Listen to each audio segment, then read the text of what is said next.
This gruesome new detail that a firm missing U.S.-based journalist Jamal Khashoggi is no longer alive. A Turkish official tells CNN that his body was cut into pieces after his death. The disturbing news comes after CNN first reported the Saudis are preparing to admit that Khashoggi was killed by accident during a botched interrogation. At least that's according to two sources to CNN. And now the world waits to see how the United States will respond. A senior advisor to President Trump says how the president reacts, quote, may be the most consequential decision of his presidency.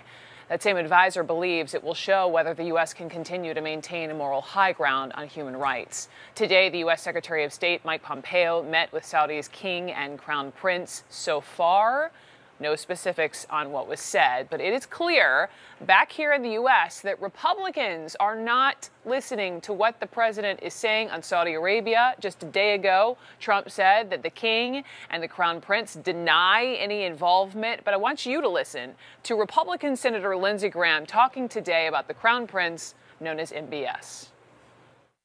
I've been their biggest defender on the floor of the United States Senate. This guy is a wrecking ball.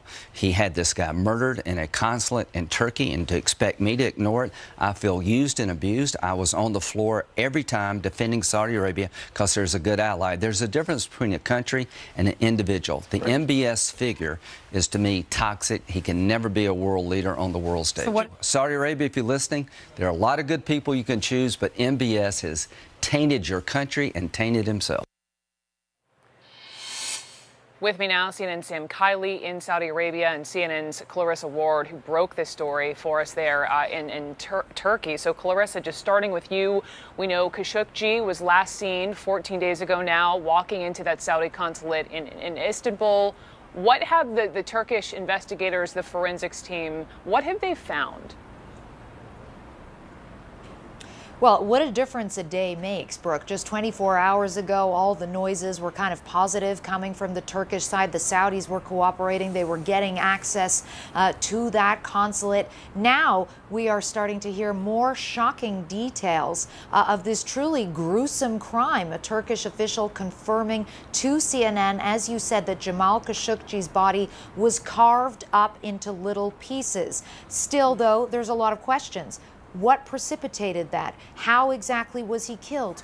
Who ordered the killing? We know that Turkish investigators spent 9 hours last night at that consulate combing through everything. We heard President Erdogan talking this morning about potentially toxic materials being found. He also made a reference to the fact that there had been some new painting done in the building that potentially, one can infer that there was some kind of a hasty cover-up job by the Saudis. But there's definitely a sense here, Brooke, that Turkish officials are getting impatient. They're discovering certain things through their investigation with forensics experts, 9 hours on the ground, sniffer dogs, soil samples. But what they want to hear is a definitive statement from Saudi Arabia about what happened, how it happened, and why it was allowed to happen, Brooke.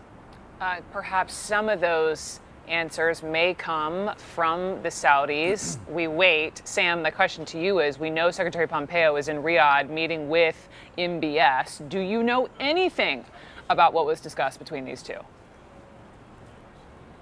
Only, Brooke, insofar as the readout from Pompeo's people on his meeting with Mohammed bin Salman said that he had in private been direct and candid, which is diplomatic ease for pretty straight talking.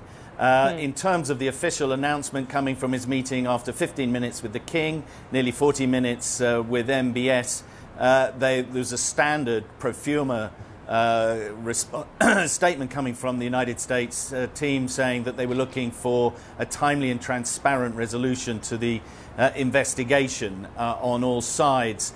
This is a real problem for the United States. Not only is there a moral issue here, but in terms of realpolitik, Saudi Arabia is both an economic ally, it is the world's biggest producer of oil, it is a beneficiary, but also a client of intelligence and military hardware shared with the United States. It is a key ally in the broader fight against violent Islamic terror. And the pressures that have been coming from Washington will be heard here in Riyadh, and they are not culturally what country is going to be particularly responsive to calls that the man in charge of the country, effectively the chief executive, MBS, should go. I think that's going to be extremely difficult for them to swallow, and that may have indeed delayed. Are getting some signals that there was going to be a statement, and now there's been a delay as perhaps they're refashioning what they are going to say about this incident, Brooke.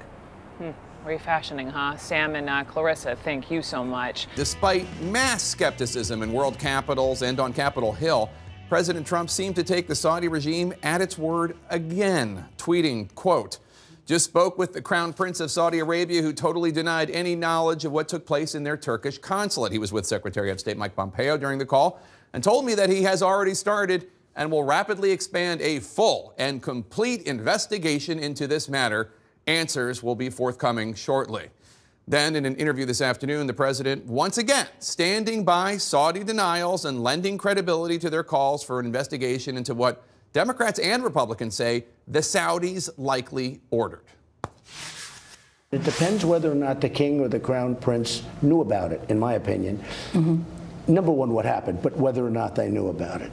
If they knew about it, that would be bad. But the president does not seem to think that they knew about it.